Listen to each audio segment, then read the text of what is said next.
અલ્લાહ એવી વ્યક્તિ વિશે વાત કરે છે કે જેની પાસે થોડાક પૈસા છે અને તેની પાસે કોઈ સંબંધી આવી જાય છે, અથવા કોઈ ગરીબ વ્યક્તિ, અથવા તો તેનો કોઈ પાડોશી તેની પાસે આવે છે, મિસ્કીન આવે છે તેની પાસે અને તેની પાસે મદદ માગે છે. કદાચ તમારી પાસે એ સમય પૈસા ન હોય, તમે પહેલાથી જ ક્યાંક પૈસા રોકી દીધા છે, અથવા તો તમારી પાસે માંડ તમારા જેટલા જ પૈસા છે. ઘણી વખત એવું થાય છે કે આપણી પાસે પૈસા નથી હોતા અને કોઈ માગે છે. વ ઇમ્મા તુરિદવન્ના અનહુમ, અને જે માગી રહ્યું છે, જો તમે તેની અવગણના કરી રહ્યા છો, તમે શરમ અનુભવો છો, કારણ કે તમારી પાસે તેને આપવા માટે કંઈ જ નથી. વ ઇમ્મા તુરિદવન્ના અનહુમ ઇબ્તિગા રહમતિમ મિર રબ્બિક, અને તમે માત્ર તેને અવગણી રહ્યા છો કારણ કે તમે તમારા રબ પાસેથી દયા ઈચ્છી રહ્યા છો. આનો અર્થ શું થયો? કેટલાક લોકો પાસે જ્યારે કોઈ આવે છે ત્યારે કહી દે છે કે મારી પાસે તો કંઈ જ નથી.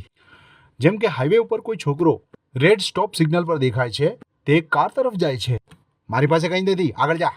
આમ તમે તેને ત્યાંથી દૂર કરી દો છો. ના, અલ્લાહ કહે છે, જો તેઓ તમારી પાસે આવે તો તમે તેમને સન્માનપૂર્વક ના કહો. તમારી ના કહેવાની રીત એવી હોવી જોઈએ કે તમે પોતે એક ફકીર છો, તમને તમારા રબની રહેમતની સખત જરૂરિયાત છે. અર્થાત જ્યારે તમે ના કહો છો ત્યારે પણ અલ્લાહ તમને જુએ છે. યાદ રાખો, તમને અલ્લાહની રહેમતની જરૂર છે. આ માણસ તો પૈસાનો ફકીર છે, તમે તો અલ્લાહની રહેમતના ફકીર છો. તમે અલ્લાહની રહેમતના નાદાર છો. તેથી જ્યારે તમે કોઈને નિરાશ કરો ત્યારે પણ તમારા વલણનું ધ્યાન રાખો. વ ઇમ્મા યુરિદવન્ના અનહુમ ઇબ્તિગા રહમતિમ મિર રબ્બિકા તરજુહા, તમે અલ્લાહની રહેમતની રાહ જોઈ રહ્યા છો, અલ્લાહના પ્રેમ અને કાળજીની તમને આશા છે. ફકુલ લહુ કૌલમ મયસૂરા, તો તેમની સાથે સરસ રીતે અને હળવાશથી બોલો. તેમને હળવાશથી જવા દો. તેમને ભેટી પડો. તેમને કહો કે હું તમારી પીડાને સમજું છું. આ મારા માટે મુશ્કેલ સમય છે. અત્યારે તો હું તમારી સાથે માત્ર આ ભોજનને વહેંચી શકું છું. આનાથી વિશેષ મારી પાસે કંઈ જ નથી. તમને નિરાશ કરતા મને બહુ જ ભયાનક લાગે છે.